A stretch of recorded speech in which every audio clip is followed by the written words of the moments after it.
My name is Joaquin Ramos, and I'm a glassblower who survived the first 3 weeks of the zombie outbreak. When the dead started walking in Santa Fe, my workshop became my prison. I watched my neighbor turn into a monster outside my window. Everything I knew about creating beauty became about staying alive. Before we start the video, let us know what country you are tuning in from in the comments section below. Perhaps we will make a story there. Let's begin.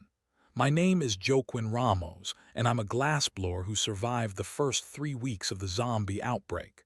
When the dead started walking in Santa Fe, my workshop became my prison. I watched my neighbor turn into a monster outside my window. Everything I knew about creating beauty became about staying alive. 3 weeks ago, I thought my biggest problem was matching glass from the 1800s. I was completely wrong. Let me tell you how it really started, because the warning signs were there long before anyone admitted what was happening. Tuesday morning, October 15th, 2024. I remember the exact date because I was delivering the most important piece I'd ever created. 4 months of work went into that stained glass panel for the chapel at Albuquerque General Hospital. St. Michael the Archangel, wings spread wide, sword raised against darkness. The irony wasn't lost on me later. I was literally delivering an image of the battle between good and evil right as evil was taking over the world. I should have paid more attention to what I saw that morning. The hospital buzzed with an energy I'd never felt before. Nurses rushed between rooms with expressions I couldn't quite read. Doctors huddled in corners, speaking in voices too low to overhear. The emergency department had more activity than I'd ever seen during my previous deliveries. But I was focused on my work, on the perfect placement of that panel, on the way the morning light would filter through those carefully chosen pieces of blue and gold glass. The chapel administrator, Father Martinez, seemed distracted when I installed the piece. He kept checking his phone, glancing toward the main hospital corridors. When I asked if everything was all right, he just said they'd been dealing with an unusual number of patients with severe flu symptoms. Flu symptoms. That's how it started for everyone. Just the flu. I spent the rest of Tuesday in my workshop on Central Avenue, putting finishing touches on another restoration project. My workshop sits in the heart of Santa Fe's historic district, surrounded by galleries and cafes that have been there for decades. The building itself dates back to 1920, with thick adobe walls and large display windows that showcase my work to anyone walking by. Those windows would become both my salvation and my curse in the days that followed. Wednesday felt different, though I couldn't put my finger on why. Mrs. Chen, my neighbor who ran the herb shop next door, wasn't tending her small garden like she did every morning for the past 6 years. The morning joggers who usually passed by around 7:00 were nowhere to be seen. The family restaurant across the street, where I ate lunch every single day, seemed quieter than usual. Little things. Easy to dismiss when you're absorbed in matching the exact shade of amber glass that some craftsman created over a century ago. My grandfather used to tell me stories about paying attention to details others missed. He was a glassblower too, learned the trade in Mexico before coming to New Mexico in the 1950s. During the revolution, he said, survival depended on noticing when familiar patterns changed. When the birds stopped singing in certain areas, when people walked differently down the streets, when merchants closed their shops earlier than usual. I thought those were just old man stories, tales from a different world that had nothing to do with modern life. I was wrong about that too. Thursday morning brought the first real sign that something was seriously wrong. I arrived at my workshop around 6:30, like always, and found a police car parked outside the restaurant across the street. Not unusual by itself, but the officer wasn't writing a ticket or talking to anyone. He was just sitting there, engine running, watching the empty sidewalks. When I went inside for my usual breakfast burrito an hour later, Maria, the owner, looked exhausted. She said her daughter hadn't come home from her shift at the hospital the night before. Hospital workers were being asked to stay for extended shifts due to the number of patients coming in. That's when I should have connected the dots. Hospital overcrowding, missing people, police presence, empty streets. But I was deep into the most challenging restoration of my career. San Felipe de Neri Church, one of the oldest structures in Santa Fe, needed their original stained glass windows restored. These windows dated back to 1878, created by craftsmen whose techniques had been lost to time. I'd spent months studying historical records, experimenting with different glass compositions, trying to match not just the colors but the actual texture and light refraction of the original pieces. The work consumed me completely. I'd built my entire professional reputation on this kind of precision. Other glassblowers could create beautiful new pieces, but I specialized in restoration that was so perfect you couldn't tell where the original ended and my work began. Museums hired me. Churches flew me across the country. I'd spent 15 years building this expertise, learning from my grandfather before he passed, studying with masters in Europe, developing techniques that combined traditional methods with modern precision tools. My workshop reflected this obsession with perfection. Every tool had its exact place. My furnace could maintain temperatures within 2 degrees of any target. I had glass samples from dozens of historical periods, each labeled and cataloged. My grandfather's leather tool roll, cracked with age but still functional, held instruments he'd used for 50 years. Some of those tools had been his father's before him. The roll contained more than just glass-cutting implements. My grandfather had sewn hidden compartments into the leather, spaces where he kept emergency supplies, and I learned much later old maps of the city from the 1940s. Thursday evening, I was working late, trying to achieve the perfect match for a section of blue glass that had been damaged in the church's east window. The furnace glowed orange in the dim workshop, casting dancing shadows on the walls. I had my radio playing softly, barely audible over the sound of the gas flames. That's when the emergency broadcasts began. At first, they sounded routine.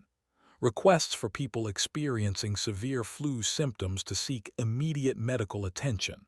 Instructions to avoid contact with anyone showing signs of illness. Standard public health announcements that you hear during regular flu season, but something in the announcer's voice was different. Tight, controlled, like someone trying very hard not to panic. I turned up the volume and continued working. The glass I was forming had to stay at exactly the right temperature, and timing was everything. The broadcast repeated every few minutes, but each repetition added new details. Unknown illness spreading faster than anticipated. Emergency rooms at capacity. National Guard units being deployed to assist with medical transport. By 10:00 that night, they were using words like epidemic and unprecedented spread rate. I should have stopped working and paid attention. Should have gone home, packed supplies, made phone calls to family members who lived in other states. Instead, I stayed focused on that piece of blue glass, convinced that whatever was happening outside would be resolved by morning. I'd lived through swine flu, bird flu, SARS scares. They always seemed terrifying on the news but never actually affected daily life in Santa Fe. Friday morning changed everything. I arrived at my workshop at sunrise, like I had every day for the past 8 years. The street looked like a war zone. Cars abandoned in the middle of Central Avenue, doors left open, personal belongings scattered on the sidewalks. The restaurant across the street stood empty, chairs overturned, the front door hanging open. Not closed early. Abandoned. From my workshop window, I watched families loading whatever they could carry into vehicles. Children crying, parents shouting instructions, everyone moving with the frantic energy of people who knew they were running out of time. But running from what? The radio broadcasts had talked about illness, not evacuation. What could spread so fast that an entire city would empty in a single night? That's when I saw Mrs. Chen. She came around the corner from the direction of the plaza, but something was wrong with the way she moved. Mrs. Chen was 72 years old, small and delicate, but she'd always carried herself with dignity. She walked with purpose, tended her garden with careful, deliberate movements, greeted customers with a warm smile and perfect posture. The woman I saw stumbling down Central Avenue wasn't Mrs. Chen anymore. Her skin had turned a grayish-white color, like old parchment. Her clothes were torn and stained with something dark that I didn't want to identify. She moved with a jerky, unnatural gait, as if her joints weren't working properly. But the worst part was her face. Her eyes had gone completely white, clouded over like severe cataracts, but somehow she seemed to see exactly where she was going. I pressed against my workshop window, trying to understand what I was looking at. Mrs. Chen stopped directly in front of my building and turned toward me. Those clouded eyes locked onto mine through the glass, and I realized she knew I was there. Her mouth hung open, revealing teeth coated with dark, dried blood. She pressed her face against my window, leaving a smear of something thick and black. That's when Miguel Santos appeared behind her. I'd known Miguel since high school. We weren't close friends, but we had a solid business relationship. He ran a construction company and regularly commissioned glass pieces for the homes he built. Custom windows, decorative panels, sometimes full installations for wealthy clients. Miguel was a big guy, strong from years of physical labor, always impeccably dressed even on construction sites. He took pride in his appearance and his work. The thing walking toward my window wasn't Miguel anymore. His expensive work shirt was shredded, exposing pale skin marked with dark veins that spread like cracks across his chest. His face had the same grayish pallor as Mrs. Chen, the same clouded eyes, the same blood-stained teeth. But Miguel had been a powerful man in life, and whatever he'd become retained that physical strength. When he pressed against my window alongside Mrs. Chen, the glass began to flex under the pressure. I backed away from the window, my mind racing to process what I was seeing. These weren't sick people. Sick people don't move like that, don't look like that, don't stare with dead eyes while pressing against glass with inhuman persistence. The radio broadcasts had been wrong or incomplete or deliberately misleading. This wasn't a flu epidemic. More figures appeared on the street. Some I recognized as neighbors, others were strangers, but they all shared the same terrifying characteristics. Gray skin, white eyes, jerky movements, and an apparent fixation on finding living people. They moved without coordination but with shared purpose, like a flock of birds or a school of fish following some instinctive drive. The reality hit me all at once. The morning news I'd ignored, the emergency broadcasts, the hospital overcrowding, the evacuation I was witnessing. This was an outbreak, but not of any disease I understood.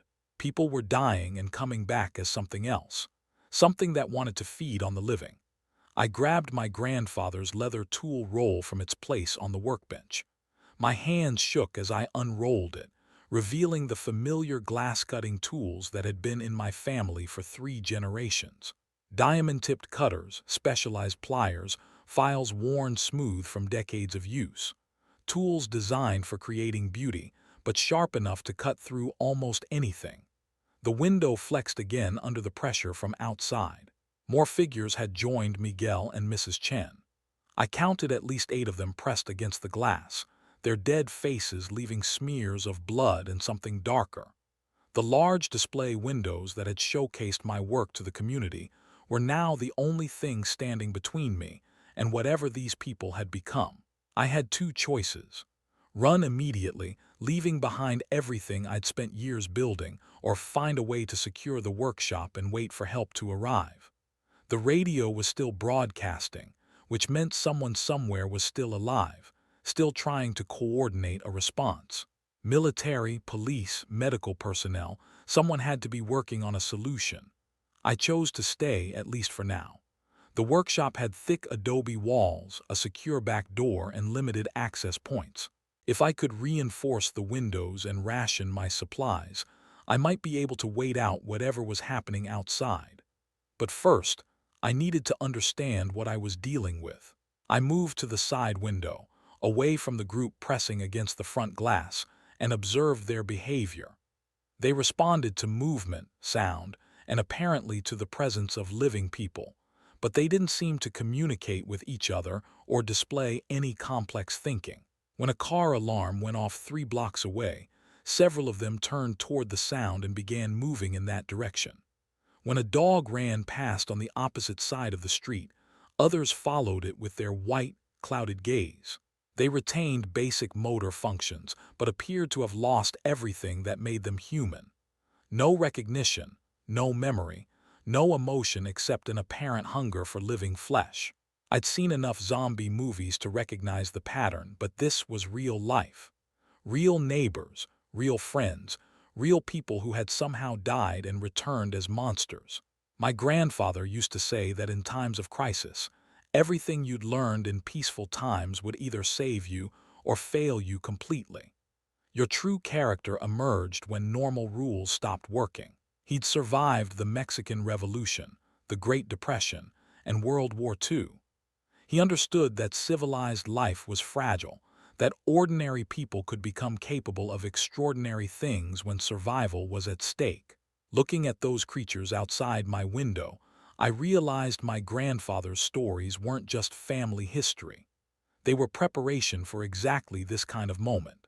He'd taught me to pay attention to details, to work with precision under pressure, to solve problems with whatever materials were available. He'd shown me how to use tools not just for their intended purpose, but for whatever purpose necessity demanded. The glass-cutting tools in my hands weren't just instruments for artistic creation anymore. They were weapons, precision instruments that could cut through flesh as easily as they cut through glass. The furnace that heated my workspace could reach temperatures hot enough to destroy almost anything organic. The workshop itself, with its thick walls and strategic layout, could become a fortress if I was smart about it. But I was one person, with limited supplies, surrounded by an unknown number of infected people in a city that was apparently collapsing. The radio broadcasts had stopped mentioning medical treatment and started talking about evacuation zones and military response. Whatever was happening was bigger than Santa Fe, bigger than New Mexico, possibly bigger than anything the modern world had ever faced. I moved away from the windows and began taking inventory of my situation. Food was limited to what I kept in the small refrigerator for long working days, maybe 3 days' worth if I was careful. Water was connected to city utilities, which were still functioning for now. The workshop had its own electrical service and backup generator for the furnace system. Tools and materials were abundant, both for glasswork and for improvisation. Most importantly, I had knowledge. 15 years of working with precision tools, understanding heat and pressure, solving complex problems with limited resources. My grandfather's techniques for working with difficult materials.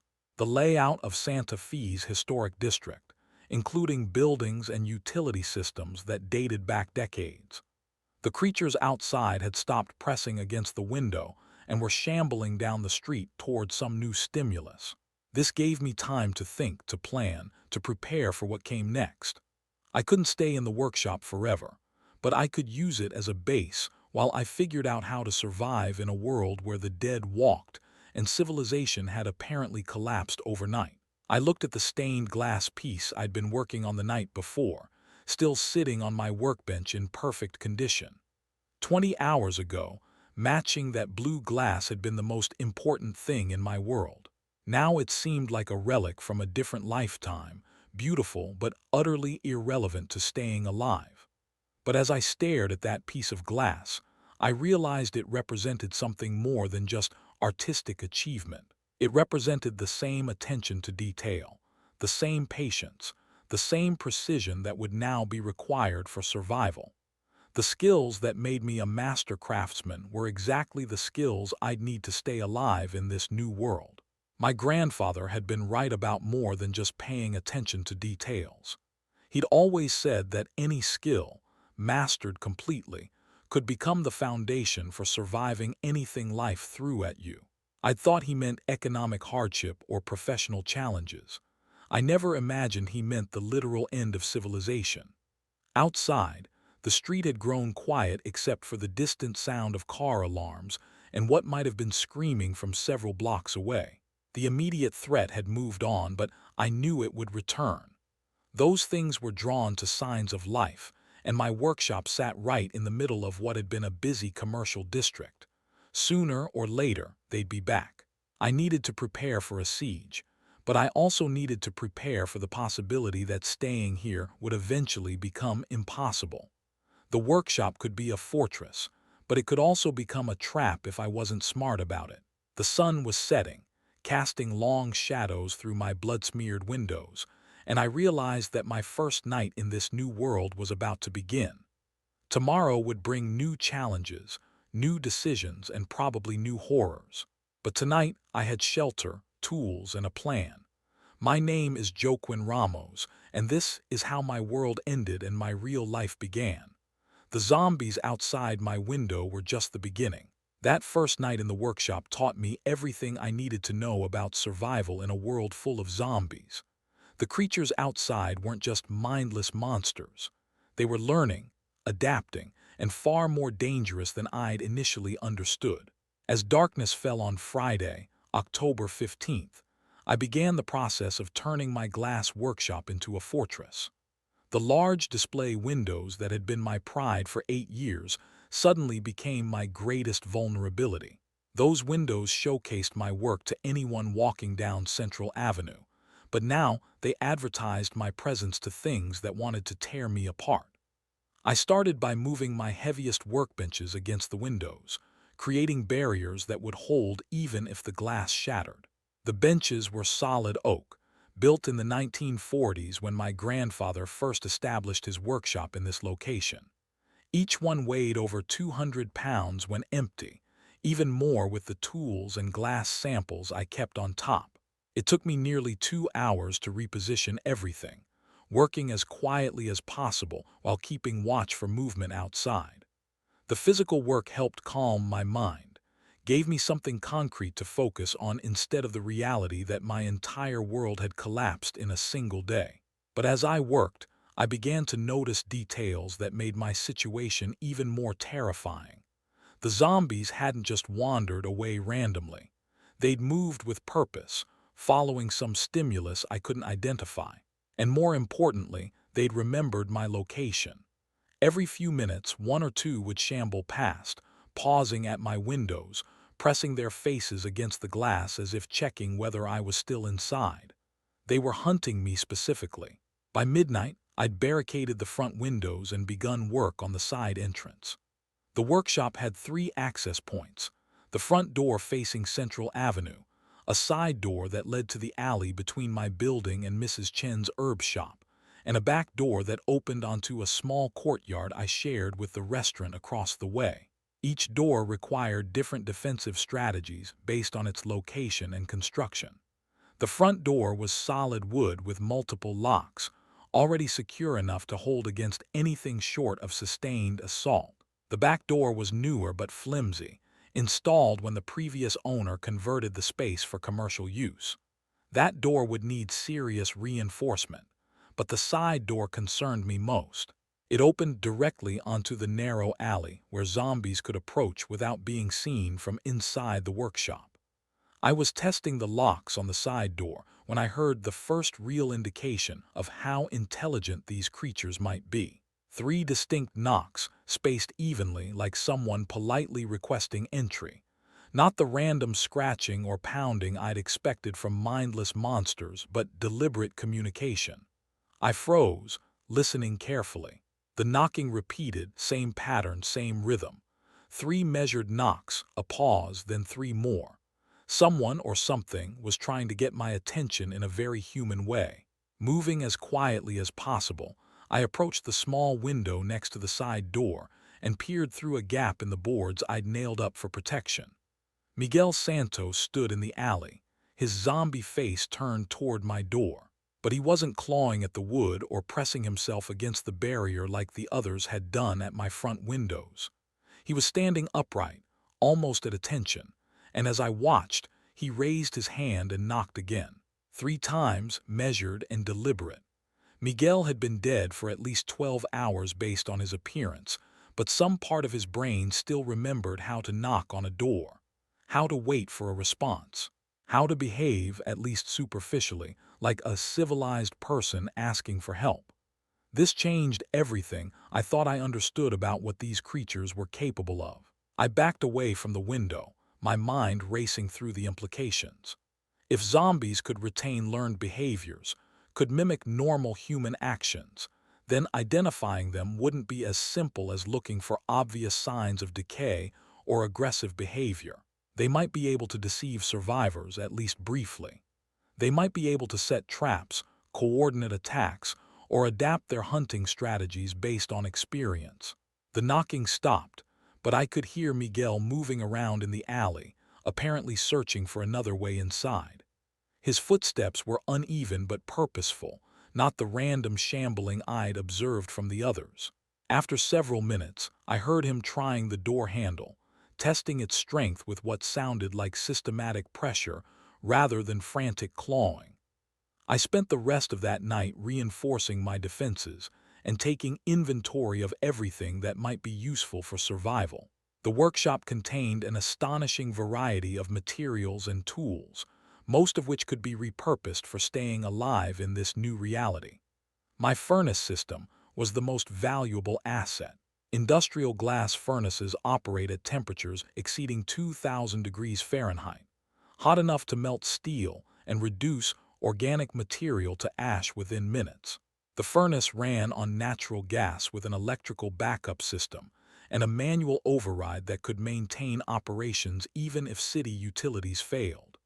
As long as I had fuel, I had a way to dispose of zombie remains, sterilize contaminated materials, and create weapons from raw metal. The glass-cutting tools would serve as precision weapons. Diamond-tipped cutters could slice through flesh and bone with minimal effort. Glass-breaking hammers were perfectly balanced for close combat.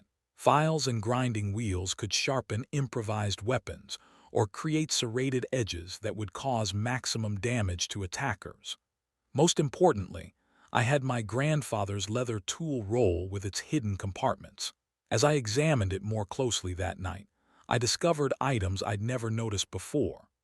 Wrapped in oiled cloth at the bottom of the roll was a detailed map of Santa Fe from 1945, showing not just streets and buildings but utility tunnels, storm drains, and underground passages that connected many of the older structures in the historic district.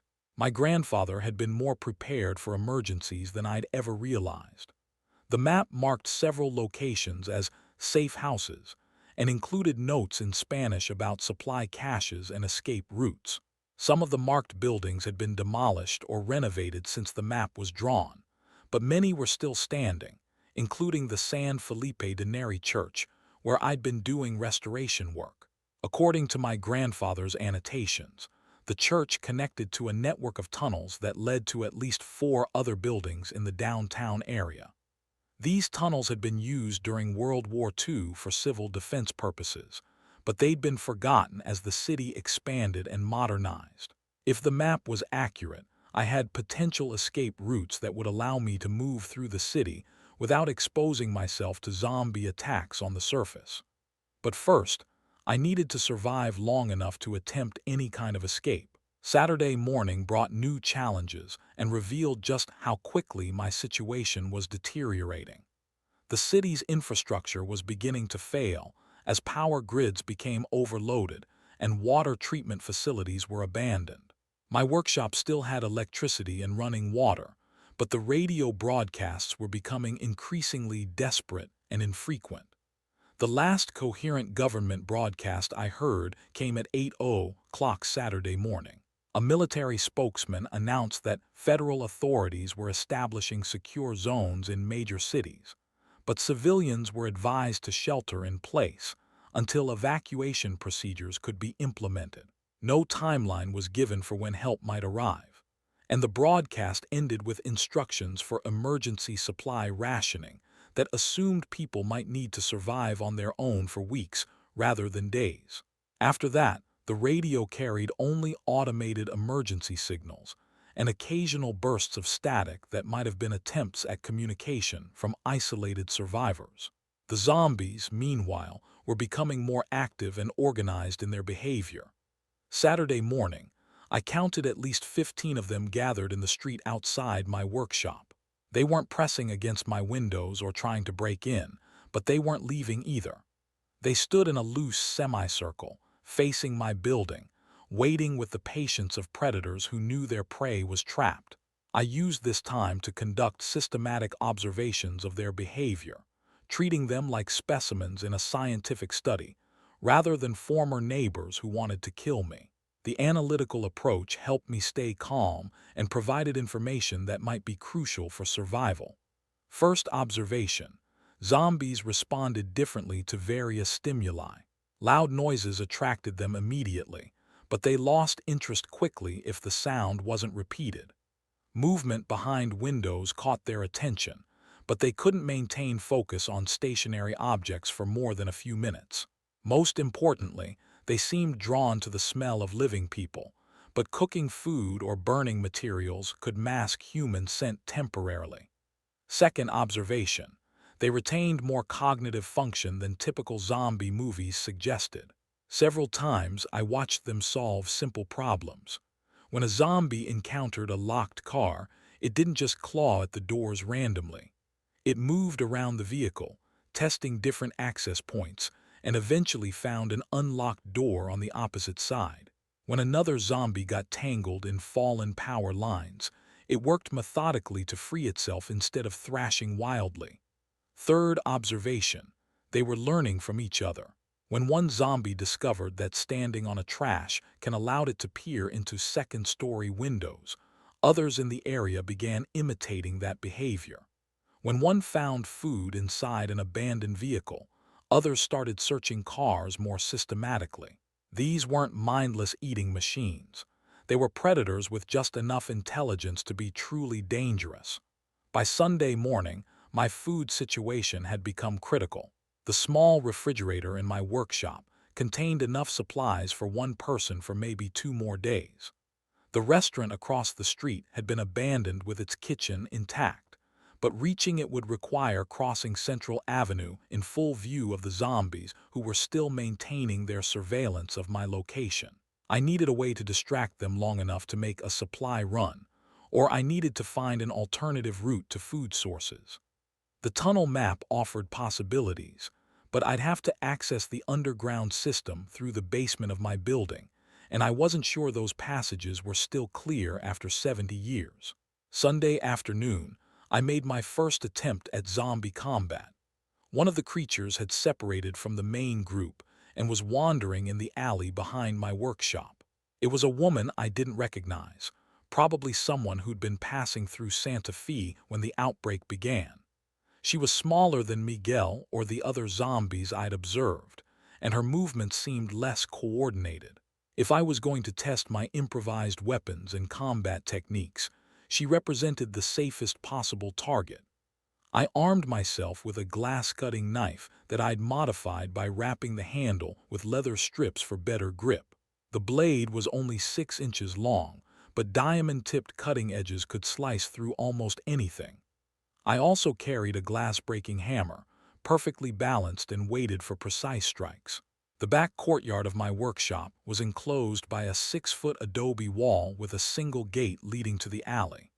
I could open the gate, engage the zombie in a controlled environment, and retreat to the workshop if the encounter went badly. The courtyard also contained my backup generator and fuel storage, both of which I'd need to protect if the city's power grid failed completely. I waited until the zombie was positioned directly outside the gate, then opened it quickly and stepped into the alley.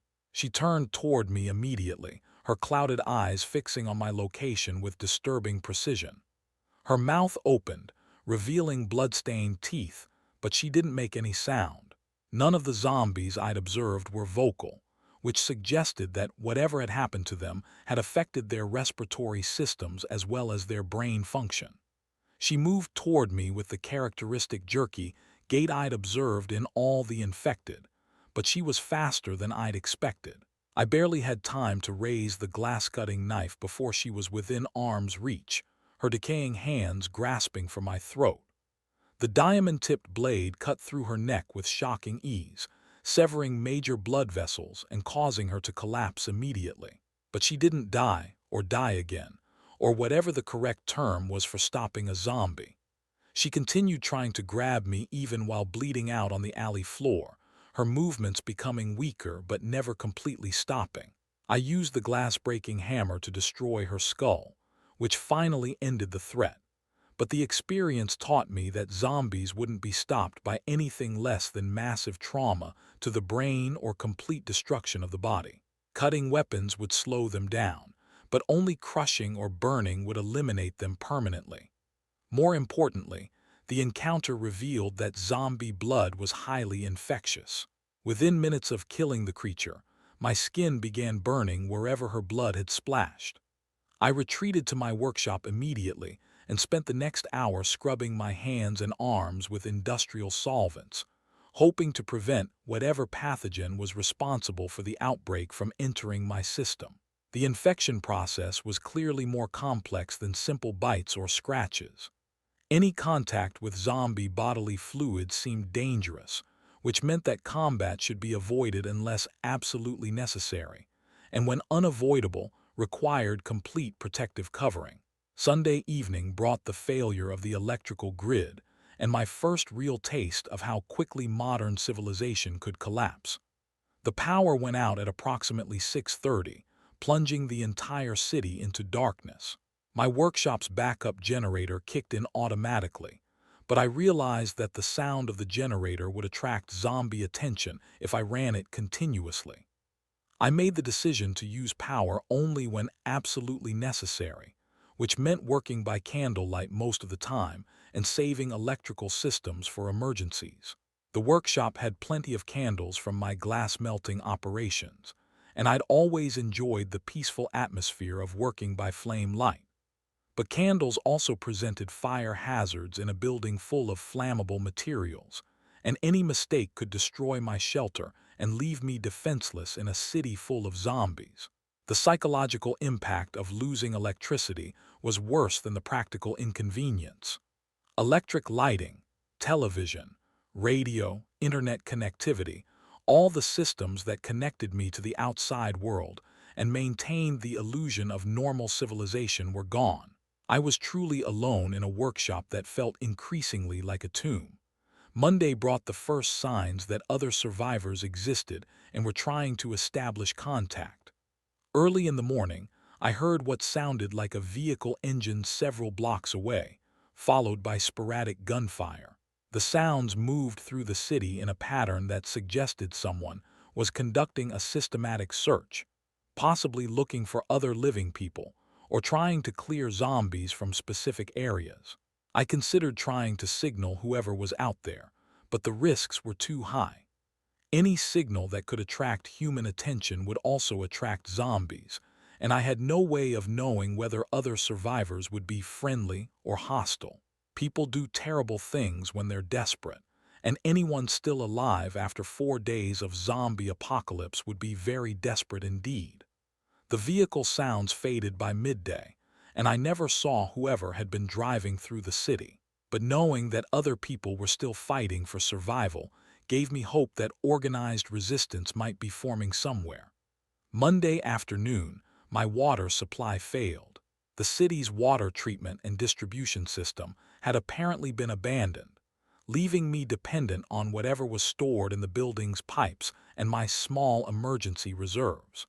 I had maybe 2 days of drinking water if I was careful, and no water at all for cleaning, cooking, or operating my furnace system. This created an immediate crisis that forced me to consider leaving the workshop sooner than I'd planned. There were other sources of water in the downtown area, including the river that ran through the city and several artesian wells in the historic district. But accessing any of them would require extensive travel through zombie-infested territory with no guarantee of safety. Alternatively, I could try to access the tunnel system marked on my grandfather's map and see if it led to buildings with better water supplies or storage facilities. The church where I'd been doing restoration work had its own well, drilled in the 1800s and still functional as far as I knew. If I could reach the church through the underground passages, I might find both water and a more defensible position. Monday evening, I made the decision that would change everything. I was going to leave the workshop and attempt to reach the tunnel system through my building's basement. The basement had been sealed off years before I'd rented the workshop space, but I'd always assumed it was just unused storage. According to my grandfather's map, it connected to a maintenance tunnel that ran beneath Central Avenue and emerged in the basement of the San Felipe de Neri Church. The church basement also connected to passages that led to several other historic buildings, creating a network that could allow movement throughout the downtown area without surface exposure. I spent Monday night preparing for the journey. I packed my grandfather's tool roll with the most essential glass-cutting implements and added a small hammer, files, and other items that could serve as weapons. I filled every available container with the remaining water from my taps and gathered what food I could carry without being overloaded. Most importantly, I studied the tunnel map until I had memorized every passage, connection, and potential exit point. If I got lost underground, I would die down there, either from dehydration or from whatever might be living in tunnels that had been abandoned for decades. Tuesday morning, the zombies outside my workshop had increased to more than 20. They stood in the street like a patient army, waiting for me to make a mistake or run out of supplies. They seemed to understand that I was trapped, that time was on their side, that eventually I would have to come out or die inside. They were right. I couldn't survive much longer in the workshop, and every day I waited made my situation more desperate. It was time to take the risk and try to reach safety through the underground passages my grandfather had mapped 70 years earlier. I broke through the sealed basement door with a glass-cutting saw and descended into darkness that hadn't seen light since the 1940s. The basement was smaller than I'd expected, filled with debris and old furniture, but in the far corner I found what I was looking for, a heavy wooden door marked with faded paint in Spanish. Behind that door lay a tunnel that disappeared into complete blackness, stretching toward what I hoped was salvation. The air smelled of earth and age, but it was moving air, which meant the passage was still open somewhere ahead. I lit a candle, checked my supplies one last time, and stepped into the tunnel that would either lead me to safety or become my tomb. The workshop that had been my fortress for 5 days was behind me now. Whatever lay ahead, there was no turning back. The zombies above could wait all they wanted. I was already gone. The tunnel beneath my workshop was nothing like I'd expected. My grandfather's map from 1945 showed a simple maintenance passage connecting several buildings in Santa Fe's historic district. But what I found was an elaborate underground network that had clearly been used for purposes beyond basic utilities. The passage was tall enough for me to walk upright and wide enough for 2 people to pass side by side. The walls were lined with carved stone that showed craftsmanship dating back to the original Spanish colonial period. Every 50 feet or so, small alcoves had been cut into the walls, some containing rusted metal boxes, others holding what appeared to be emergency supplies wrapped in deteriorating canvas. My candle flame revealed that I wasn't the first person to use these tunnels recently. Fresh scratches marked the stone walls at regular intervals, as if someone had been navigating by touch in complete darkness. More disturbing were the dark stains on the floor that could have been blood, and the scattered bones that might once have belonged to animals or something else entirely. I followed my grandfather's map carefully, counting steps and marking turns to ensure I could find my way back if necessary. The main passage led northeast toward the church, but smaller tunnels branched off in multiple directions. Some were marked on the map, others weren't. A few showed signs of recent cave-ins or flooding that would make them impassable. After walking for what felt like an hour but was probably only 20 minutes, I reached the first major intersection. According to the map, turning left would take me toward the church, while continuing straight would lead to a tunnel that emerged near the plaza. The right passage wasn't marked on my grandfather's map at all, but it looked newer than the others, with concrete walls instead of carved stone. I chose to continue toward the church, but as I started down the left passage, I heard something that made me freeze completely. Voices, human voices speaking in whispers coming from the direction of the plaza tunnel. My first instinct was relief. Other survivors had found the underground network and were using it for the same purpose I was.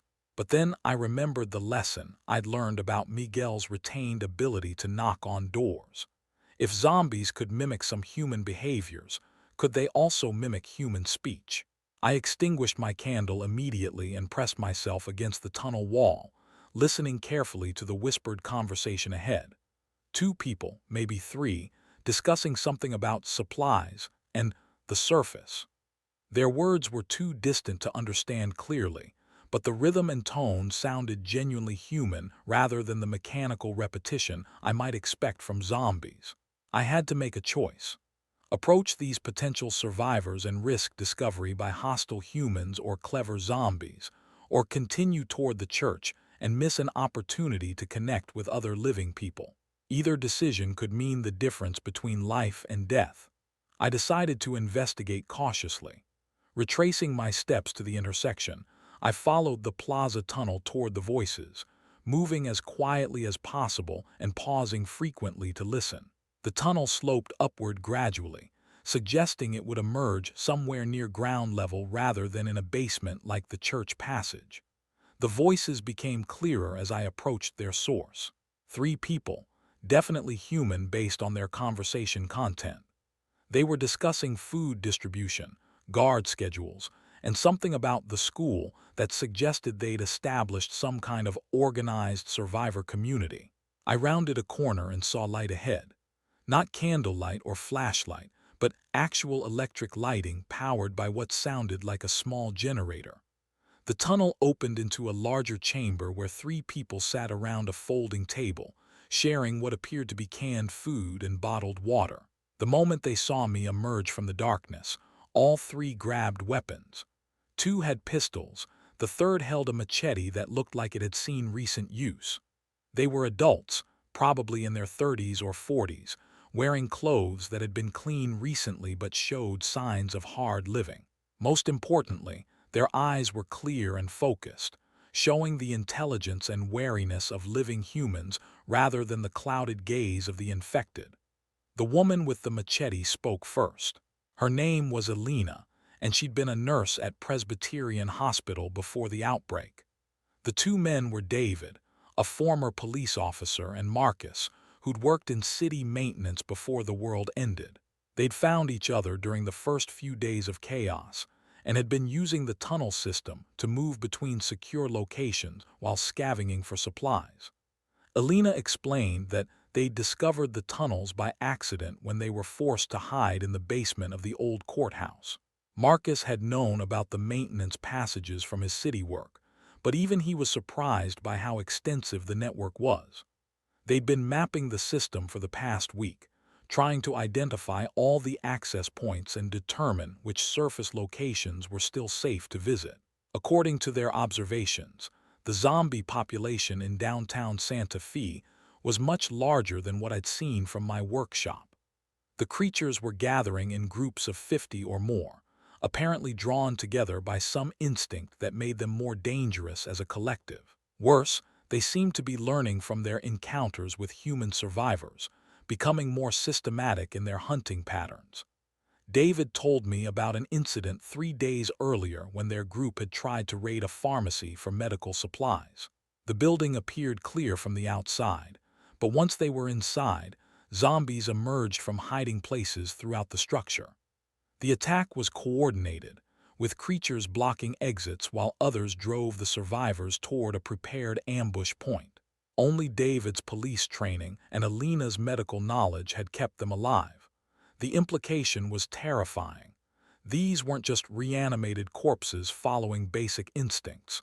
They were developing tactical intelligence, possibly communicating with each other in ways humans couldn't detect, and definitely adapting their behavior based on experience with living prey. Marcus shared information that was even more disturbing. During his maintenance work for the city, he'd had access to emergency planning documents that most civilians never saw.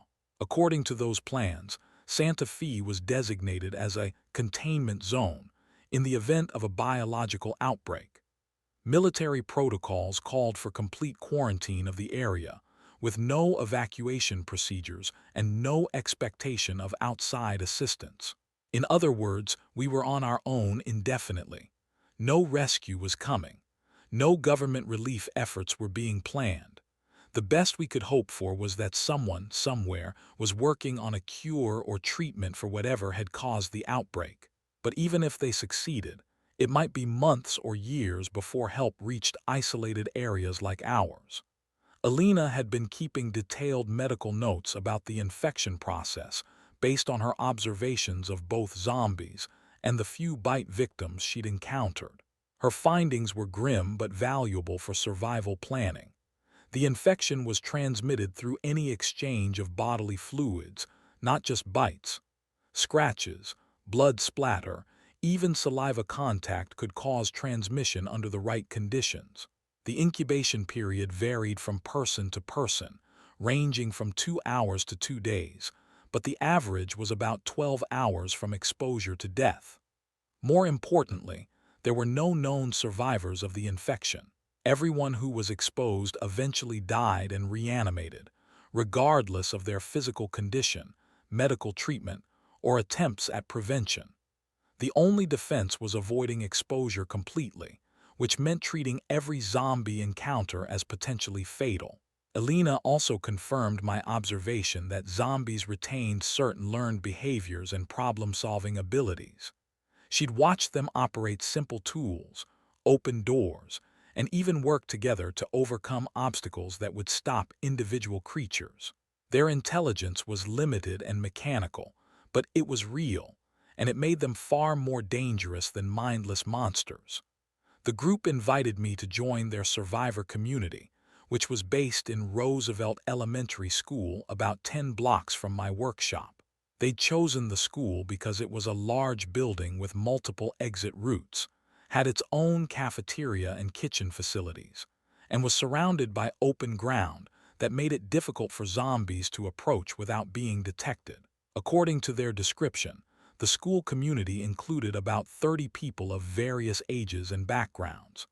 They'd established guard rotations, organized supply-gathering expeditions, and were working to make the building self-sufficient for long-term survival. Most importantly, they had a radio operator who was maintaining contact with other survivor groups throughout New Mexico and the surrounding states.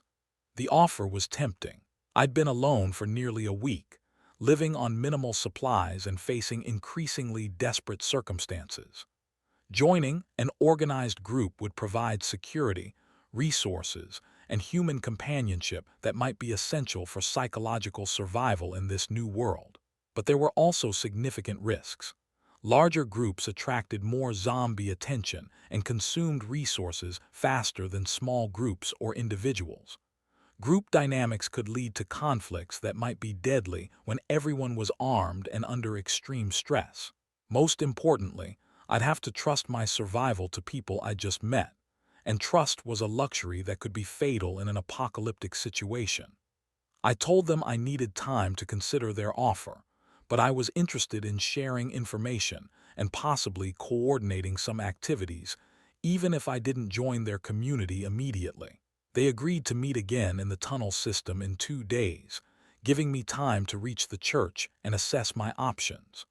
Before we parted, Marcus provided crucial information about the tunnel network that wasn't included on my grandfather's map.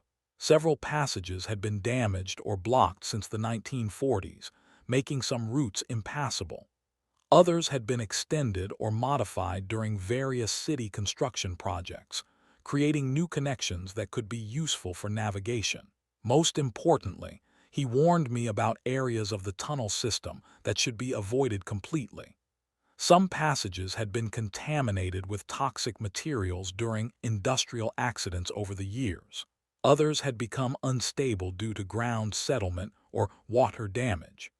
A few sections had been sealed off by the city for reasons that weren't documented, but which might involve dangerous conditions or structural problems. The passage to the church was still clear and safe according to Marcus's knowledge, but I should be prepared for possible obstacles or changes since his last inspection several months earlier. He also gave me a small battery-powered radio and showed me the frequency his group used for emergency communications.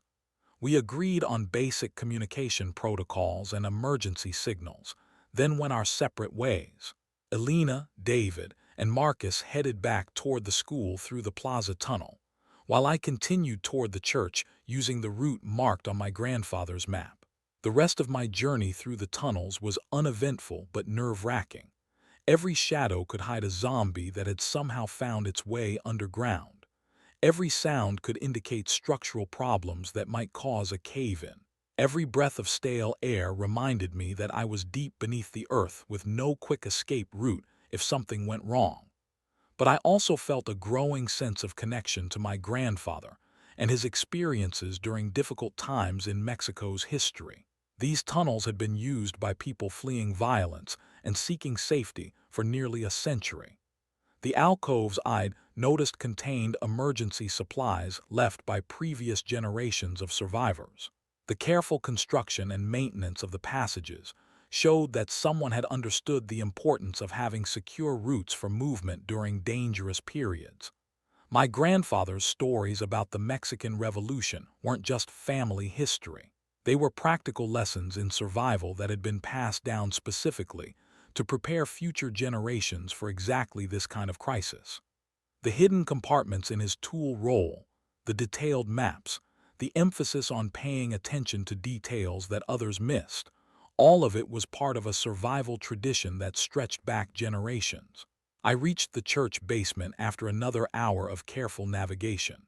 The tunnel entrance was concealed behind what appeared to be a solid stone wall, but pressing on the right stones in the correct sequence caused a section to swing inward on hidden hinges. The mechanism was old but well-maintained, suggesting that someone had been using this passage regularly, even in recent years. The church basement was larger than my workshop basement, but filled with similar debris and forgotten storage. However, it also contained something I desperately needed, a hand-pumped well that still produced clean, cold water. I filled every container I'd brought with me and drank deeply for the first time in days.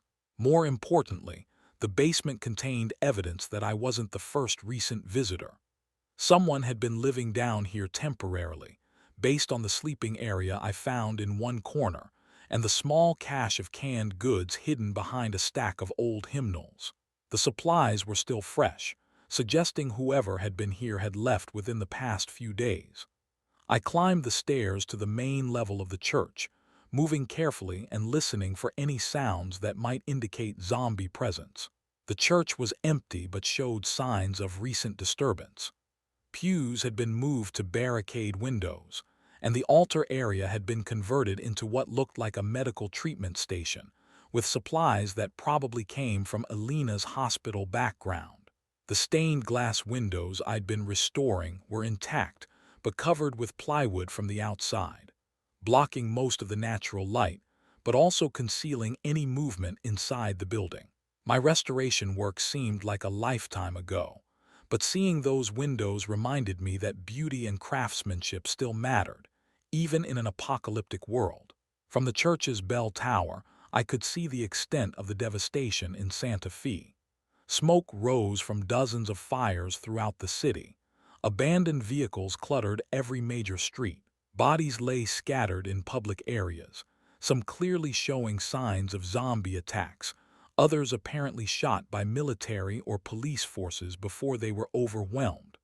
But I also saw signs of organized resistance. Barricades had been erected around several buildings, suggesting that other survivor groups were still holding territory in different parts of the city. Vehicles moved occasionally along routes that had been cleared of obstacles, indicating that some people had fuel and transportation resources. Most encouragingly, I could see Roosevelt Elementary School in the distance, and it showed clear signs of active occupation. Smoke rose from what was probably a cooking fire, and I could make out figures moving around the building's perimeter in what looked like organized patrol patterns. Elena, David, and Marcus had been telling the truth about their survivor community. The school was fortified and occupied, and their group was large enough to maintain security and conduct regular operations. Joining them was looking more attractive by the hour. But first, I wanted to explore more of the tunnel system and see what other options might be available. The church was an excellent temporary base with water, concealment, and multiple escape routes. I could use it as headquarters while conducting reconnaissance and making contact with other survivor groups before committing to any particular community. I spent the rest of Tuesday exploring the church and testing the various tunnel connections Marcus had described. Most were clear and usable, though several showed signs of recent zombie activity that suggested the creatures had found ways to access the underground network in some locations. One tunnel led to the old courthouse where Elena's group had first discovered the passage system. Another connected to a building that had housed city offices until the outbreak began. A third emerged in the basement of a restaurant that might still contain useful food supplies if it hadn't been completely looted. Most intriguingly, one passage that wasn't marked on my grandfather's map led toward the newer part of the city where the hospital was located. Elena might be very interested in that connection, if it could provide access to medical supplies and equipment that would be invaluable for treating injuries and illnesses in a world without functioning healthcare. As evening approached, I realized I was facing the same decision I'd confronted at my workshop. Stay in place and try to make the church a long-term survival base, or use it as a stepping stone toward joining the larger survivor community at the school. The church offered many advantages. It was defensible, had its own water supply, and connected to an extensive tunnel network that allowed movement throughout the city without surface exposure. The building itself was historically significant and built to last, with thick walls and limited access points that could be easily defended. But it also had limitations that might make long-term survival difficult. Food would have to be scavenged from external sources, requiring dangerous trips to the surface. The building was designed for large gatherings, making it difficult to heat efficiently or maintain comfortable living conditions for small groups. Most importantly, I would be alone, with all the psychological and practical challenges that isolation presented. The school community offered the benefits of numbers, shared resources, and specialized skills from people with different backgrounds. Elena's medical training, David's law enforcement experience, and Marcus's knowledge of city infrastructure were exactly the kinds of expertise that would be crucial for long-term survival. But larger groups also meant more complex social dynamics, greater resource consumption, and higher visibility that might attract zombie attention or hostile human groups. I'd be dependent on group decisions and group leadership, which might not always align with my personal survival priorities. Wednesday morning, I made my decision. I would make contact with the school community and propose a partnership rather than full membership. I could serve as their advanced scout and intelligence gatherer, using the church as a forward base while maintaining connections to their main facility. This would give me access to their resources and support while preserving my independence and mobility. The radio Marcus had given me worked perfectly, and I was able to establish contact with their communications operator at the school. Elena was pleased to hear that I'd reached the church safely and very interested in my discovery of the tunnel connection toward the hospital district. We arranged for a small team to meet me at the church the following day to explore the hospital tunnel and assess what medical supplies might be recoverable. In return, I would share my grandfather's detailed maps of the tunnel system and help them identify additional access points that might be useful for their operations. It felt good to be working with other people again, even at a distance.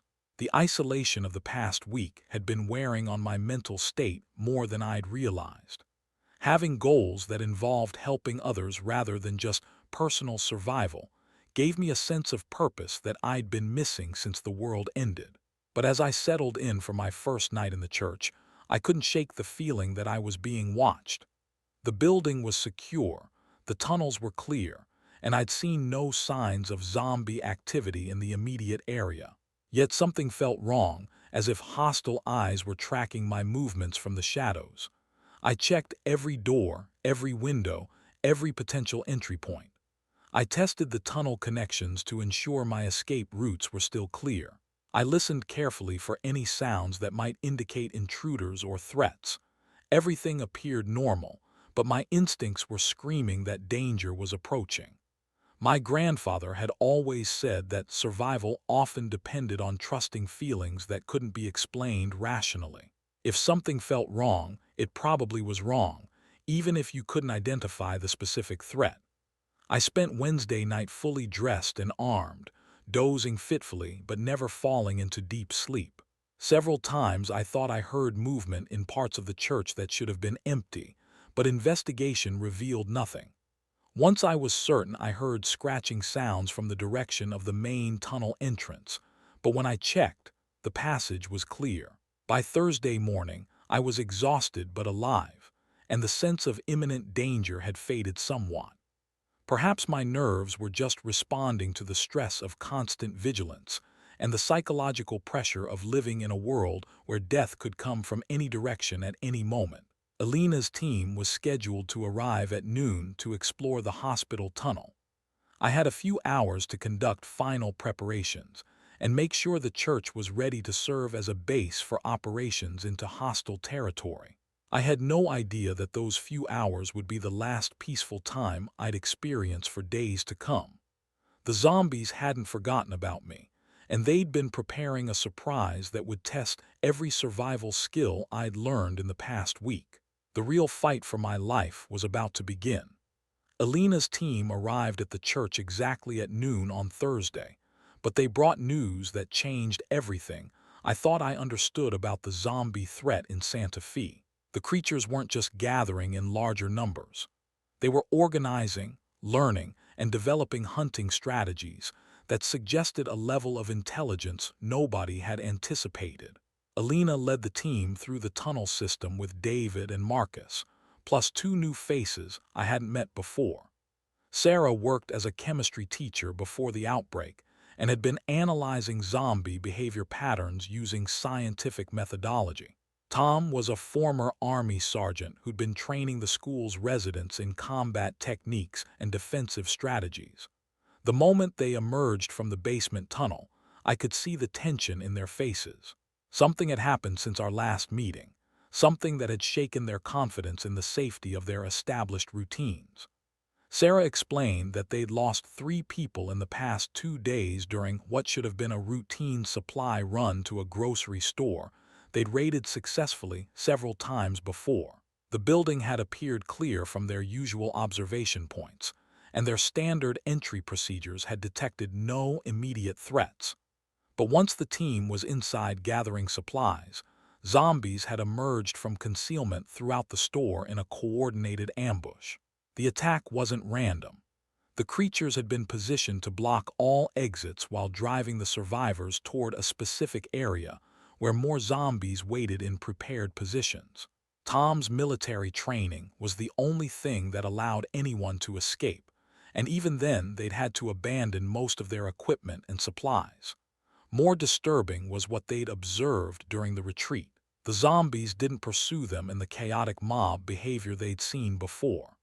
Instead, they maintained their positions and appeared to be reorganizing for another coordinated attack against different targets.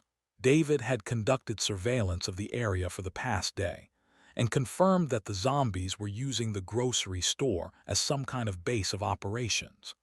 They'd blocked windows and doors to create defensible positions, and they appeared to be patrolling the surrounding blocks in organized groups rather than wandering randomly. The implications were terrifying. If zombies could plan ambushes, establish territorial control, and coordinate group tactics, then every assumption about survival strategy would need to be reconsidered. Traditional zombie movie rules about avoiding large groups and staying quiet would be meaningless against creatures that could think strategically. Alina had been documenting zombie behavior changes since the outbreak began, and her observations suggested that the creatures were adapting much faster than anyone had anticipated. During the first few days, they'd shown basic problem-solving abilities and limited retention of learned behaviors. Now they were demonstrating tactical planning, resource management, and possibly even primitive communication systems. She'd observed zombies using tools, setting traps, and working together to overcome obstacles that would stop individual creatures. More concerning was evidence that they were learning from their encounters with human survivors, modifying their hunting techniques based on the defensive strategies they encountered. Marcus provided technical information that made the situation even more ominous. During his work with city maintenance systems, he'd had access to emergency communication networks that were still partially functional. Military and government radio traffic indicated that similar zombie evolution was occurring in outbreak zones throughout the southwestern United States. Official reports described zombie behavior that progressed from simple reanimation to complex group coordination in a matter of weeks. Some areas had reported creatures that appeared to be establishing permanent settlements, fortifying buildings, and conducting organized raids against human survivor communities. The federal response had shifted from containment and cure research to what military communications termed threat elimination protocols. Translation: they'd given up on saving infected areas and were focusing on preventing the outbreak from spreading to uncontaminated regions. Tom's military contacts had provided even more disturbing intelligence. Special operations teams deployed to zombie-controlled areas were reporting creatures that used advanced tactics including decoy operations, flanking maneuvers, and coordinated night attacks using darkness as tactical advantage. Some units had encountered zombies that appeared to retain specialized knowledge from their previous lives. Former soldiers among the infected demonstrated familiarity with military equipment and procedures. Medical personnel zombies showed understanding of human anatomy that made their attacks more precise and deadly. The zombie threat was evolving into something far more dangerous than anyone had prepared for, and traditional survival strategies were becoming inadequate against creatures that could think, plan, and adapt. Alina's team had come to the church to explore the hospital tunnel, but they'd also brought a proposal that would require me to make the most important decision of my post-apocalyptic life. The school community was planning to abandon their current location and establish a new base in a more defensible position outside the city. They'd identified a former National Guard facility about 20 miles north of Santa Fe that offered several advantages over urban survival. The base was surrounded by open ground that would make zombie approaches visible from long distances. It had its own power generation, water systems, and supply storage. Most importantly, it was isolated enough that organized zombie groups would be less likely to discover and target it. The evacuation would require careful coordination and multiple trips to transport all the survivors and essential supplies. They wanted to use the church as a staging area for the operation, taking advantage of the tunnel system to move people and equipment without surface exposure during the most dangerous parts of the journey. My role would be crucial to the success of the evacuation.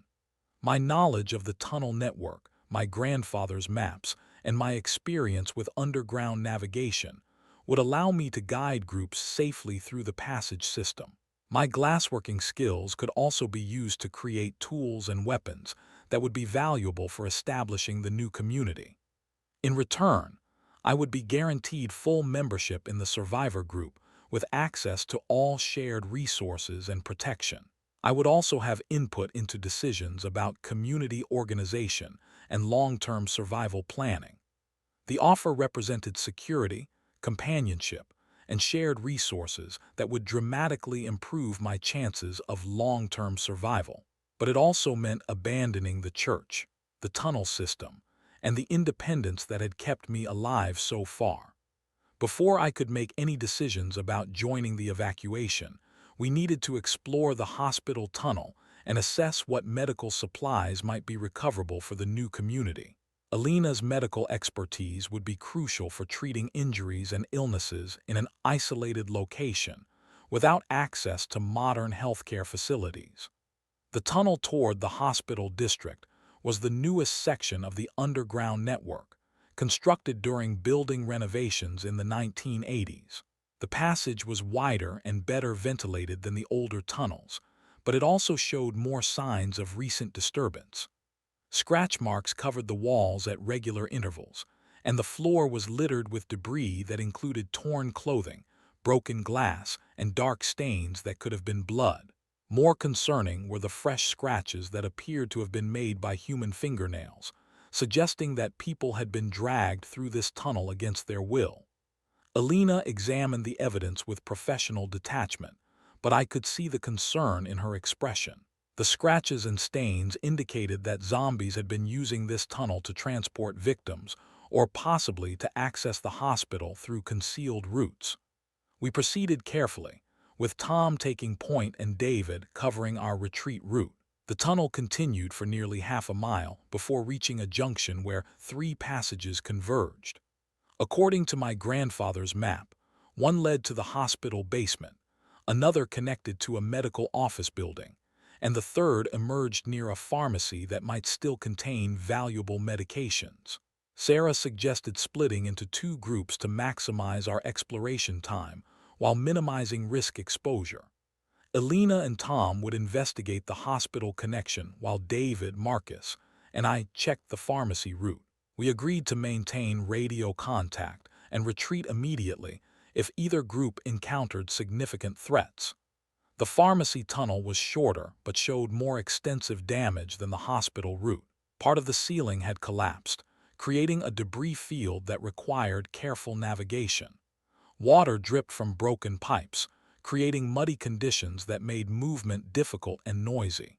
But when we reached the pharmacy basement, we discovered something that made all the risks worthwhile. The building's basement storage area contained an intact cache of medical supplies that had apparently been overlooked by other scavengers. Antibiotics, pain medications, surgical supplies, and emergency medical equipment filled multiple storage rooms. More importantly, the basement also contained emergency food and water supplies that had been stockpiled for disaster preparedness. Enough resources to support a large group for several weeks, exactly what would be needed for establishing a new community in an isolated location. David immediately radioed Alina's team to report our discovery, but the response was alarming. Tom's voice came through the radio with barely controlled urgency. They'd reached the hospital basement, but the building above was full of zombies that appeared to be using the facility as some kind of organized headquarters. The creatures weren't wandering randomly through the hospital corridors. They were positioned at strategic locations throughout the building, maintaining watch over access points and conducting what appeared to be organized patrols of the surrounding area. Worse, the zombies had apparently detected the presence of Alina's team despite their attempts at stealth. Tom reported that creatures were moving toward their position in coordinated groups, and the team was preparing to retreat through the tunnel system. Marcus suggested that we abort our pharmacy operation and return to the church immediately, but David pointed out that the medical supplies we discovered were too valuable to abandon. The new community would need those resources, and this might be our only opportunity to recover them before the area became too dangerous to enter. We decided to load as much as we could carry and make a fighting retreat if necessary. The tunnel back to the church was clear when we'd entered, and we knew the route well enough to move quickly even while carrying heavy packs. But as we began loading supplies, I heard something that made my blood freeze. Scratching sounds were coming from the ceiling above us, followed by what sounded like heavy footsteps moving in organized patterns. The zombies in the hospital had apparently detected our presence as well, and they were positioning themselves to cut off our escape route. Alina's voice crackled through the radio with an urgent warning. The hospital zombies weren't just defending their territory. They were conducting a coordinated sweep of the entire underground network, apparently attempting to trap any human survivors who might be using the tunnels. Tom's team had been forced to retreat deeper into the hospital basement and were now cut off from their original tunnel entrance. They'd found an alternate route that connected to the city's storm drain system, but it led away from the church and would bring them to the surface in an area they weren't familiar with. The situation was deteriorating rapidly. Both teams were trapped underground with organized zombie groups controlling the surface and possibly the tunnel network itself. We needed to coordinate our movements carefully or risk being picked off separately by creatures that were demonstrating tactical intelligence far beyond anything we'd anticipated. David made the command decision that probably saved all our lives. Instead of trying to retreat to the church through tunnels that might already be compromised, we would use the storm drain connection to reach the surface together, and then make our way to a predetermined rally point where we could reassess our situation. The storm drain system was older and more primitive than the tunnel network, but it offered the advantage of being designed for water flow rather than human access. Zombies would have difficulty moving through the narrow, angled passages, and any pursuit would be slowed by the confined space. We loaded essential medical supplies into waterproof containers and began the dangerous journey through drainage tunnels that hadn't been designed for human navigation. The passages were cramped, wet, and filled with debris that made movement exhausting and time-consuming. But the storm drains also provided something the main tunnel system didn't: multiple exit points scattered throughout the city. If one route was blocked or compromised, we could try another without being trapped in a single corridor with no alternatives.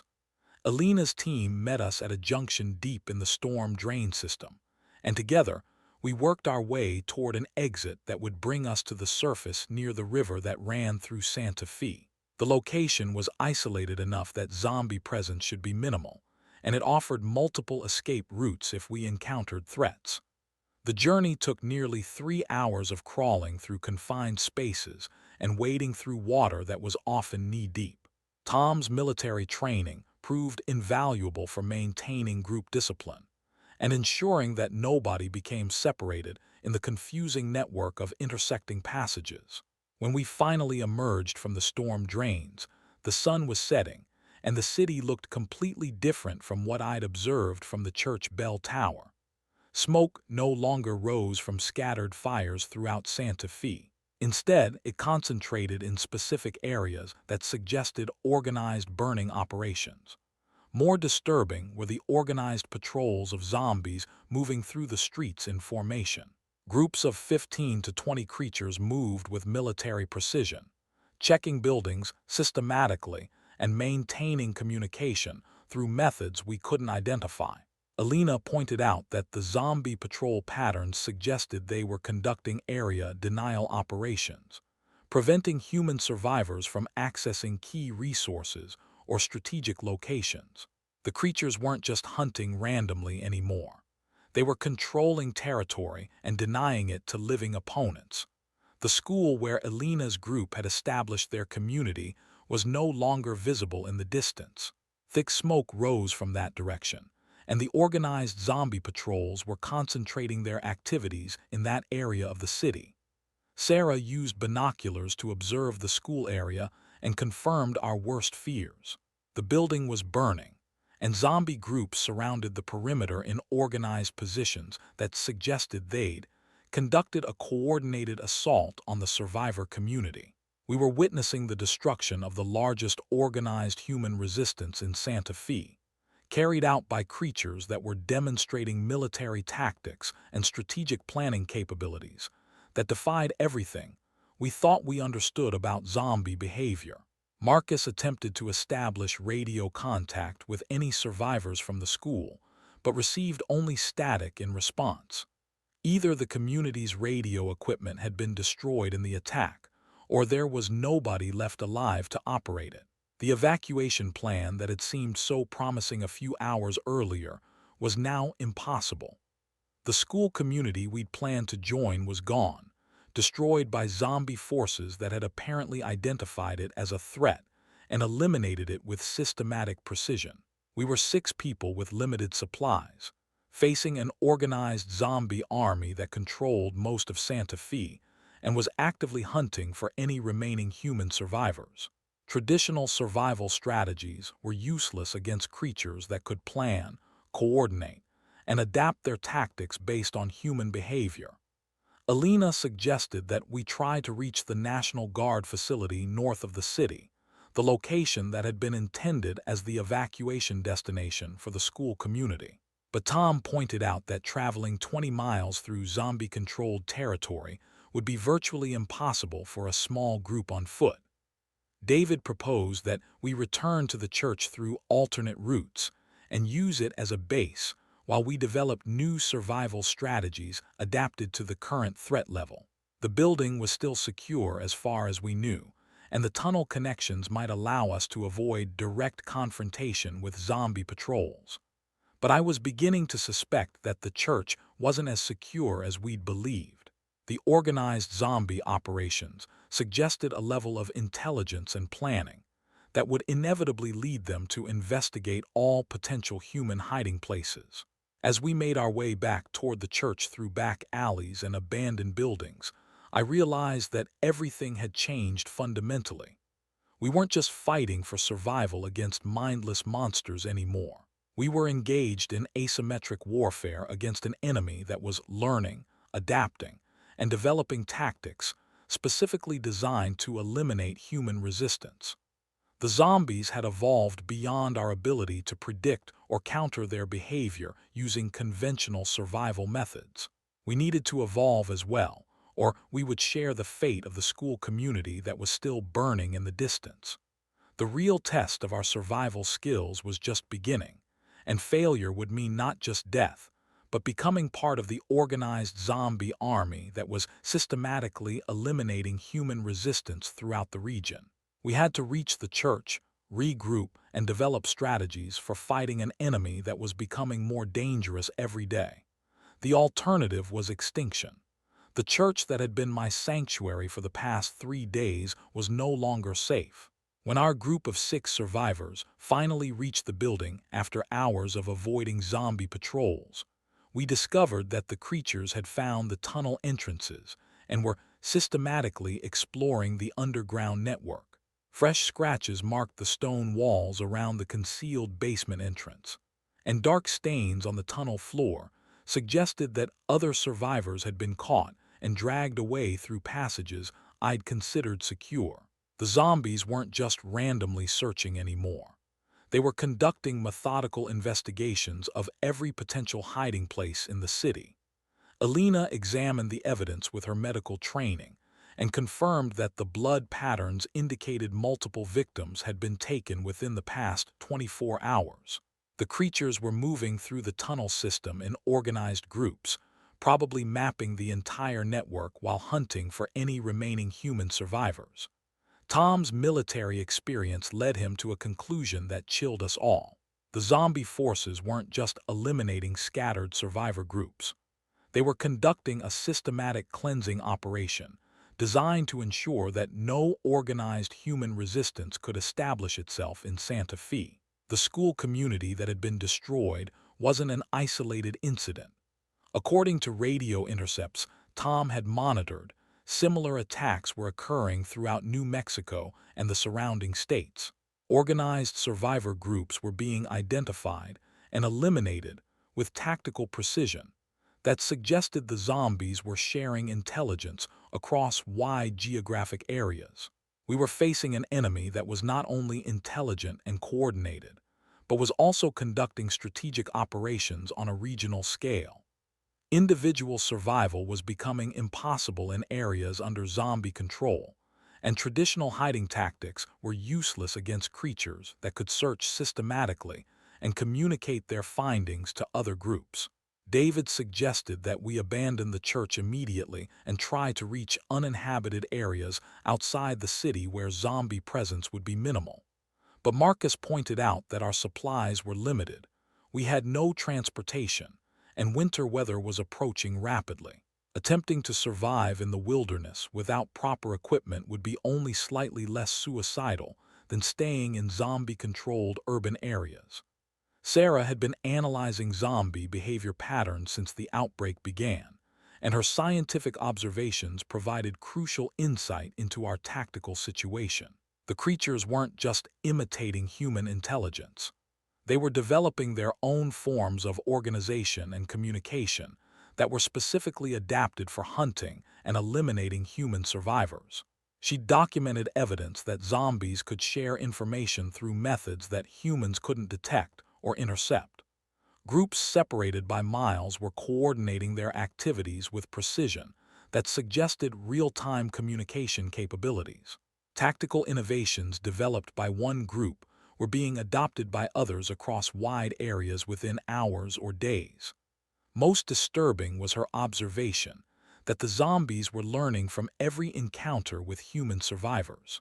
Defensive strategies that worked once were quickly countered in subsequent encounters.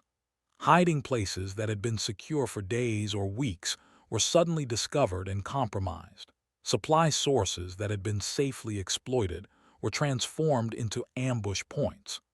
The creatures were conducting a learning campaign against human survival tactics, systematically eliminating every strategy we developed to stay alive. They were becoming more effective hunters with each passing day, while our options for resistance were steadily decreasing.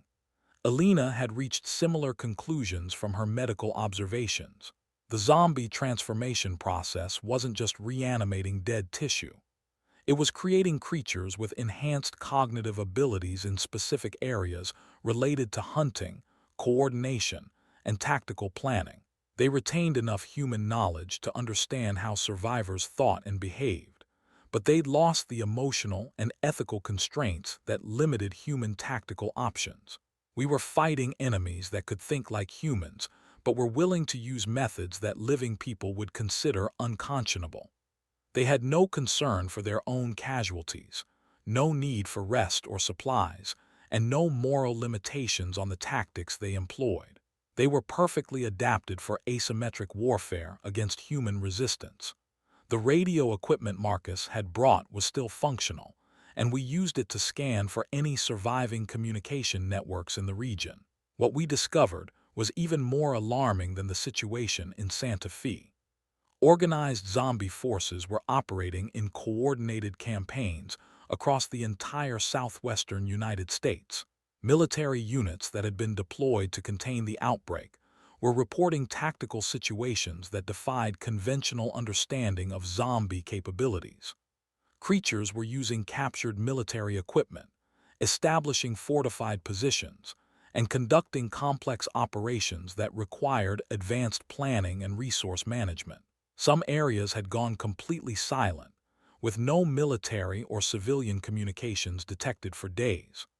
Others were transmitting desperate requests for reinforcement and evacuation that suggested human forces were being systematically defeated by zombie armies that outnumbered and outmaneuvered them. Federal authorities had apparently abandoned containment strategies and were implementing what military communications described as strategic withdrawal to defensible perimeters.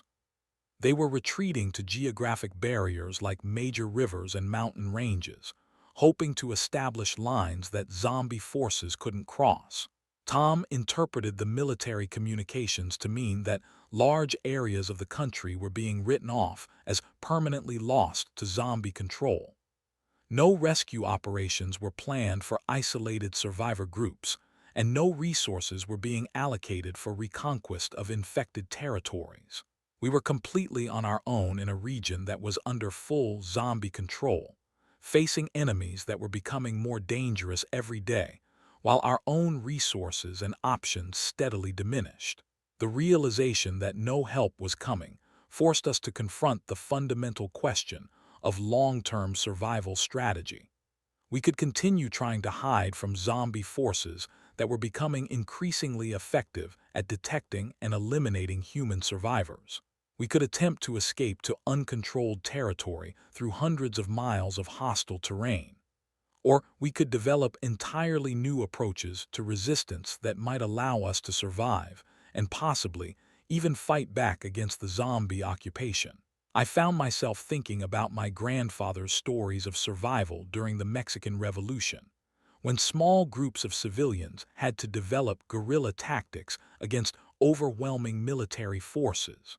The situations weren't identical, but the principles might be applicable to fighting an enemy that controlled territory and resources, while hunting scattered resistance groups. My grandfather had emphasized that successful resistance required three essential elements: secure bases that enemies couldn't find or reach, reliable intelligence about enemy movements and plans, and the ability to strike at enemy vulnerabilities while avoiding direct confrontation with superior forces. The tunnel system beneath Santa Fe could potentially provide the secure base requirements if we could find sections that zombies couldn't access or search effectively. My glassworking skills and the tools I'd salvaged could be used to create weapons and equipment adapted specifically for fighting zombie enemies. Most importantly, the underground network would allow us to gather intelligence about zombie operations while remaining hidden from their patrols. Alina supported the idea of establishing an underground resistance base, particularly since the medical supplies we'd recovered from the pharmacy could be used to treat injuries and illnesses that would be fatal without proper care. Her nursing background would be crucial for maintaining the health of any long-term resistance group. David's police experience provided tactical knowledge that would be valuable for planning operations against organized zombie forces. Tom's military training offered expertise in weapons, explosives, and small unit tactics that could be adapted for guerrilla warfare in urban environments. Marcus knew the city's infrastructure systems better than anyone else in our group, including utilities, communications, and transportation networks that could be exploited for resistance operations.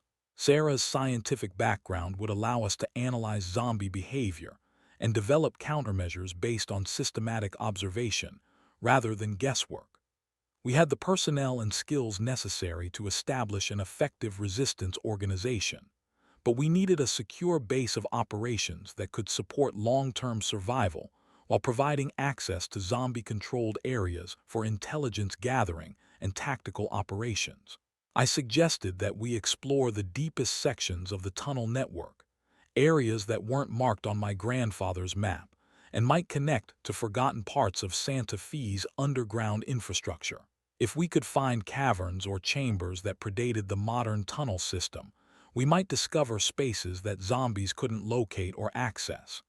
The proposal was risky, since exploring unknown underground areas could lead to cave-ins, toxic gases, or dead ends that would trap us far from any escape routes. But staying in known areas meant inevitable discovery by zombie search teams that were systematically investigating every potential hiding place. We decided to attempt the deep exploration that night, using the hours of darkness to move through tunnel sections that might be under zombie surveillance during daylight. The church basement would serve as our starting point, but we would seal the entrance behind us to prevent pursuit if we were detected during the operation. Tom distributed the weapons and equipment we'd salvaged, ensuring that each person had tools for combat, navigation, and emergency survival if we became separated underground. Alina packed the most essential medical supplies in a portable kit that could treat serious injuries under primitive conditions. Sarah prepared scientific instruments that would allow her to test air quality, structural stability, and other environmental factors we might encounter in unexplored areas. Marcus brought blueprints and technical manuals that might help us understand any infrastructure systems we discovered. I loaded my grandfather's tool roll with glass-cutting implements that could serve as weapons, lock picks, or precision tools for whatever challenges we encountered. The leather roll also contained the original tunnel maps and the emergency supplies my grandfather had hidden in its secret compartments. As midnight approached, we began our descent into the deepest levels of Santa Fe's underground network, following passages that led away from known routes and toward areas that might have been forgotten for decades or centuries. The tunnels grew older and more primitive as we moved deeper underground. Carved stone gave way to natural rock formations, and the careful engineering of the upper levels was replaced by rough passages that had been excavated by hand using simple tools. We were entering sections of the underground network that predated modern Santa Fe, possibly extending back to the original Spanish colonial period or even earlier indigenous settlements. The air was stale but breathable, and water seepage from above created muddy conditions that made movement difficult, but also suggested that the passages connected to surface drainage systems. After several hours of careful navigation, we discovered what we'd been hoping to find: a large natural cavern that had been modified for human use sometime in the distant past. The chamber was approximately 50 feet across and 20 feet high, with several smaller alcoves that could serve as storage areas or sleeping quarters.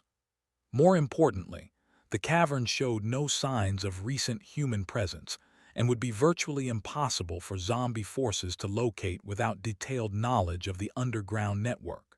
Multiple passages led from the chamber in different directions, providing escape routes and access to various parts of the city's tunnel system.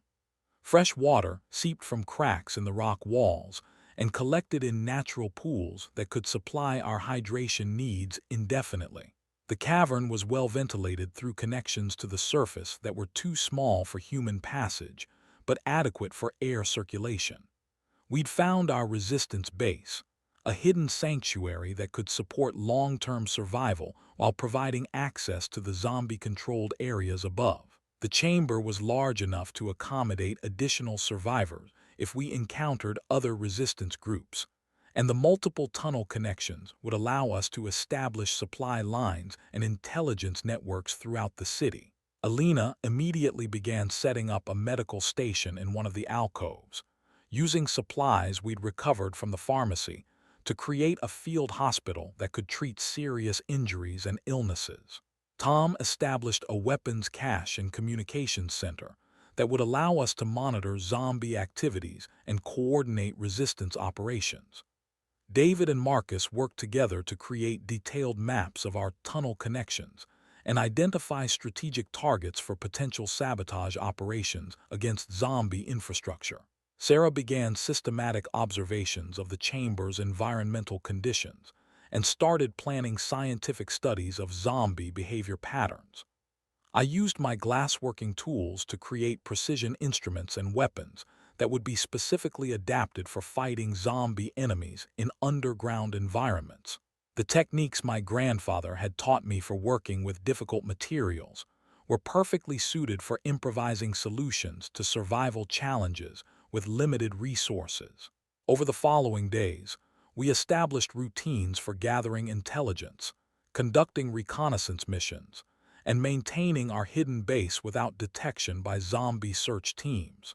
The resistance organization we created was small but effective, capable of surviving indefinitely while monitoring zombie activities and planning countermeasures. We discovered that the zombie forces controlling Santa Fe were not just eliminating human survivors, but were also establishing permanent settlements and infrastructure systems. They were creating a society adapted specifically for their needs, with organized hierarchies, resource management, and long-term planning capabilities. The creatures weren't just mindless monsters anymore. They were building a civilization that was systematically replacing human society throughout the southwestern United States. Our resistance efforts weren't just about survival. We were fighting to preserve any possibility that human civilization could eventually be restored. The medical supplies Alina had salvaged allowed us to treat injuries and illnesses that would have been fatal in our previous circumstances. Tom's tactical expertise enabled us to conduct reconnaissance and sabotage operations that provided valuable intelligence about zombie capabilities and vulnerabilities. Most importantly, we learned that zombies weren't invulnerable to human resistance efforts. They could be deceived, confused, and defeated if we used tactics they hadn't encountered before. Our small group demonstrated that organized human resistance was possible even in areas under complete zombie control. 3 weeks after the world ended, I was no longer just a glassblower trying to survive until rescue arrived. I was part of a resistance organization fighting to preserve human civilization against an enemy that threatened to eliminate our species entirely. The beautiful stained glass windows I'd spent my life creating represented everything we were fighting to protect: human creativity, cultural heritage, and the belief that beauty and meaning could survive even in the darkest circumstances. Every piece of glass I'd ever crafted was part of the civilization we were determined to restore. My grandfather's stories about survival during the Mexican Revolution had prepared me for exactly this situation. The tools and techniques he'd passed down through generations were designed for fighting overwhelming enemies using limited resources and guerrilla tactics. The resistance base we'd established in the Forgotten Cavern beneath Santa Fe was just the beginning. We were developing strategies and capabilities that could be shared with other survivor groups, creating a network of hidden communities that could coordinate efforts to resist zombie expansion and eventually reclaim lost territory. The outbreak that had seemed like the end of the world 3 weeks earlier was actually the beginning of a new kind of war. We were learning to fight enemies that could think and plan, but we were also discovering that human courage, creativity, and determination could overcome even the most impossible odds. We rebuild civilization one piece at a time, whether it's glass or hope, or the unbreakable human spirit that refuses to surrender even when everything seems lost. The zombies had won the first battles, but the war for human survival was far from over. This is Joaquin Ramos, reporting from the underground resistance in Santa Fe, New Mexico. We're still here, we're still fighting, and we're not giving up. The dead may walk, but the living will not yield.